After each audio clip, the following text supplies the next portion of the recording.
Ele pergunta assim: como o movimento espírita visualiza o futuro do livro de papel a curto e médio prazo?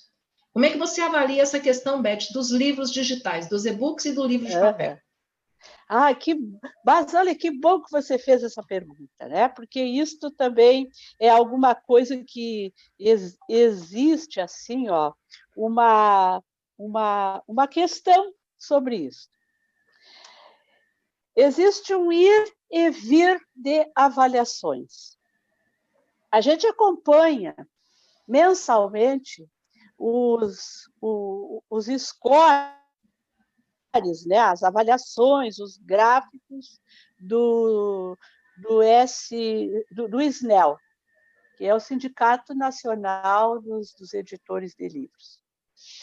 O livro, no suporte virtual, nos e-books, nos audiobooks, enfim, ele teve assim um apogeu, isto muito claro nos Estados Unidos, quando lá pelos idos ali de 2012, 2013, ele atingiu um montante, um percentual em torno de 25% das operações no mercado livreiro. De lá para cá, ele foi despencando e hoje está entre 15% e 13%. No Brasil, até por uma questão assim de deficiência de tudo que se mensura em relação ao livro, alguns dizem que ele está entre 3, outros dizem que 5, e alguns arriscariam, aos 2 anos aí passados, 7%. Então, os e-books ainda são uma forma de divulgação muito tímida, mas importante. Nós temos que nos preparar para isso. Mas ainda não há uma expressividade. E sabe por quê, Quintanilha? Porque o suporte virtual ele é extremamente transitório e se desatualiza fácil. Quantos suportes nós já tivemos ao longo dos tempos? Nós já tivemos o disquete, nós já tivemos o CD, nós já tivemos o DVD. Há pouco tempo teve uma plataforma, uma biblioteca imensa, que eu não vou lembrar o nome, foi a Apple, desativou toda a sua imensa biblioteca. Vão deixar as pessoas com os livros mais 2 anos e depois some. O livro físico você coloca na prateleira daqui a 1 milênio, se você cuidar e conservá-lo, ele vai estar lá. Então, esse suporte, eu tenho uma obra que eu gosto muito, que se chama A Construção do Livro, do Emanuel Araújo. É um dos primeiros, assim, pioneiros a arriscar-se a escrever sobre o livro com a profundidade que ele escreveu, abordando todos os processos, né, todos os passos, enfim, da editoração. E ele diz isso. O livro físico, ele é imortal. Então, nós ainda temos essa incógnita e essas informações que mostram que ainda há uma timidez. Não sei como é que a geração dos millennials vai se posicionar diante disso. Temos que nos preparar. Mas ainda não é algo que nos assombre assim muito.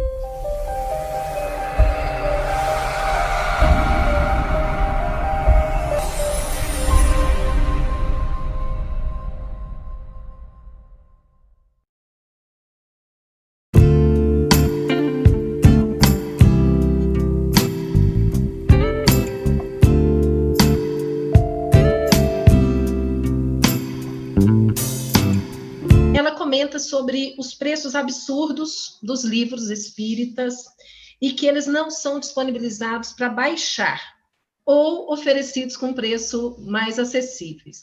Eu queria, Beth, pegando esse gancho do comentário aqui da Marceles, que você comentasse um pouquinho sobre essa questão da pirataria, porque, infelizmente, nós temos visto espíritas que pirateando o livro espírita, não é?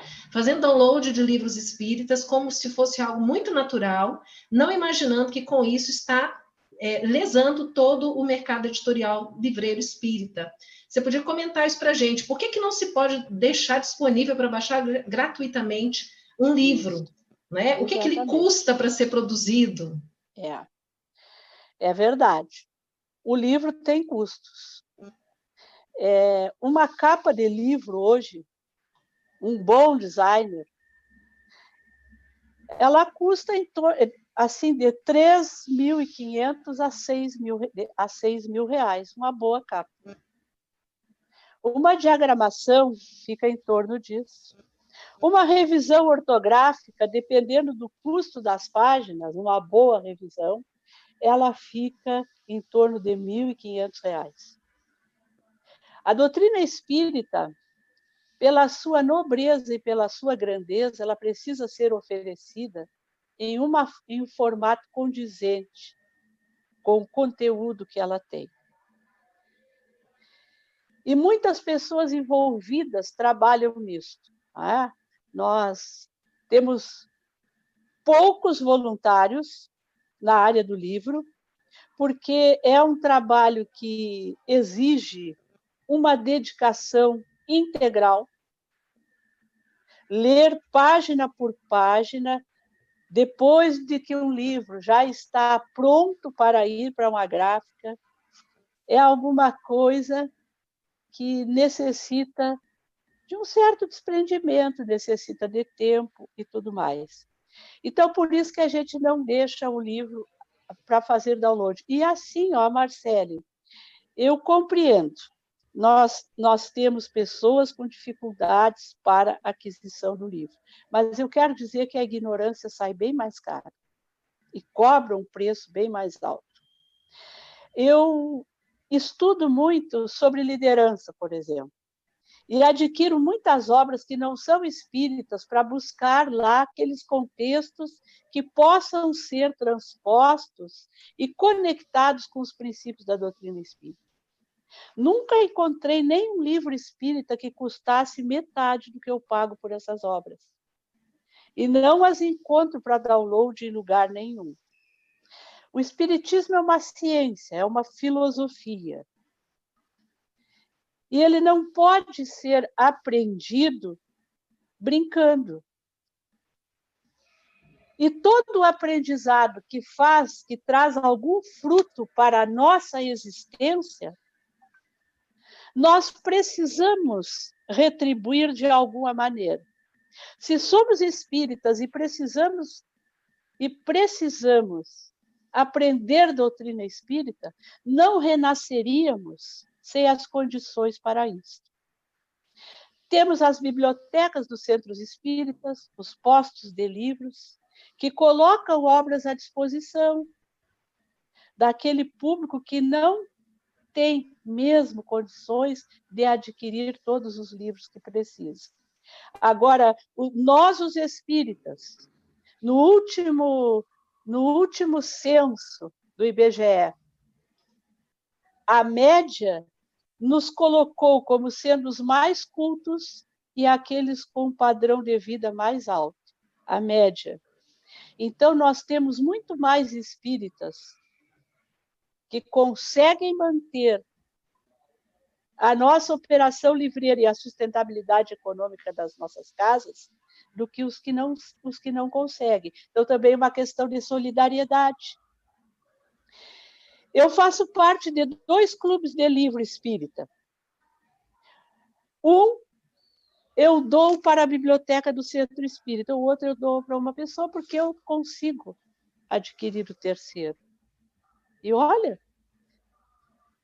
que tem muitas pessoas que fazem isso. Então, eu acho que essa questão dos livros espíritas são caríssimos, não são. Me desculpem, mas não são. A gente que trabalha no mercado livreiro, que é leitor, que adquire livros, a gente sabe que não é.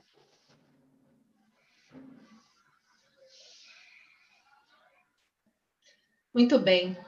Pessoal, nós vamos já concluindo tá? Nós agradecemos aí a manifestação de todos, infelizmente não dará tempo de nós comentarmos tudo, e é sempre bom nós lembrarmos, né, Beth, que as obras fundamentais do Espiritismo se encontram disponíveis para download gratuitamente no site da Federação Espírita Brasileira. Então, as pessoas não deixarão de conhecer o Espiritismo porque não podem comprar o livro. Ele está lá disponível, né, para quem quiser estudar, que é justamente por onde nós começamos, né? Beth, muito obrigada, viu, pela sua participação aqui conosco nessa tarde. Olha, eu